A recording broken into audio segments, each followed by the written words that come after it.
અમરેલી જિલ્લામાં મોટાભાગના ખેડૂતોએ આ વર્ષે કપાસ, મગફળી, સોયાબીન તેમજ અન્ય ધાન્ય વર્ગનું વાવેતર કર્યું છે. હાલ માર્કેટિંગ યાર્ડમાં સારા ભાવ મળી રહેતા ખૂબ જ આવક વધી રહી છે. અમરેલી માર્કેટિંગ યાર્ડમાં આજે કપાસ, મગફળી, સોયાબીન, ઘઉં, ચણા સહિતના જણસની હરાજી કરવામાં આવી હતી. આજે સિંગ મટડીનો ભાવ 1000 રૂપિયાથી 1309 રૂપિયા નોંધાયો હતો. સિંગ મોટીનો ભાવ 936 રૂપિયાથી 1407 રૂપિયા નોંધાયો હતો. તો તલ સફેદનો ભાવ 1710 રૂપિયાથી 3325 રૂપિયા નોંધાયો હતો.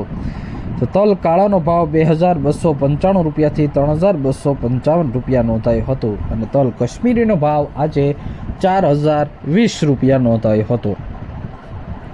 બાજરાની વાત કરવામાં આવે તો બાજરા અને જુવારની પણ હરાજી કરવામાં આવી હતી. બાજરાનો ભાવ 453 રૂપિયાથી 466 રૂપિયા સુધી નોંધાયો હતો.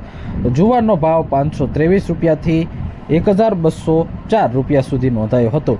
ઘઉં ટુકડાનો ભાવ 500 રૂપિયાથી 613 રૂપિયા સુધી નોંધાયો હતો. અને ઘઉં લોકોનો ભાવ 525 રૂપિયાથી 580 રૂપિયા સુધી નોંધાયો હતો.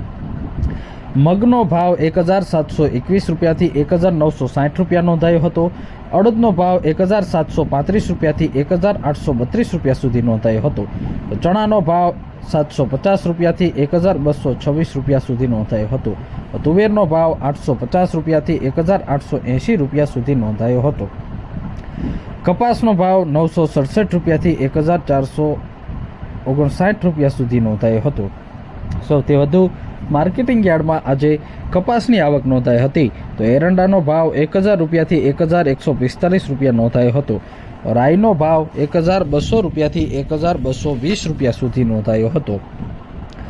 ધાણા, મેથી, સોયાબીન અને મરચાં લાંબાની પણ હરાજી આજે અમરેલી માર્કેટિંગ યાર્ડમાં કરવામાં આવી હતી. ધાણાનો ભાવ 1055 રૂપિયાથી 1445 રૂપિયા સુધી નોંધાયો હતો.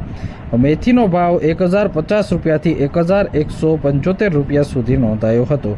સોયાબીનનો ભાવ 912 રૂપિયાથી 928 રૂપિયા સુધી નોંધાયો હતો. અને સાથે મરચાં લાંબાની પણ હરાજી કરવામાં આવી હતી. આ વર્ષે મોટાભાગના ખેડૂતોએ મરચાંનું વાવેતર પણ કર્યું હતું. તો મરચાં લાંબાનો ભાવ 1200 રૂપિયાથી 3650 રૂપિયા સુધી આજે અમરેલી માર્કેટિંગ યાર્ડમાં નોંધાયો હતો.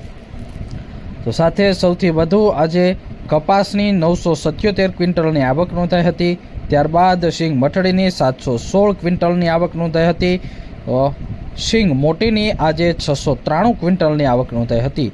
અને સાથે જ આજે તલ સફેદની 217 ક્વિન્ટલ આવક નોંધાઈ હતી. ઘઉં ટુકડાની 232 ક્વિન્ટલ, લોકવનની 114 ક્વિન્ટલ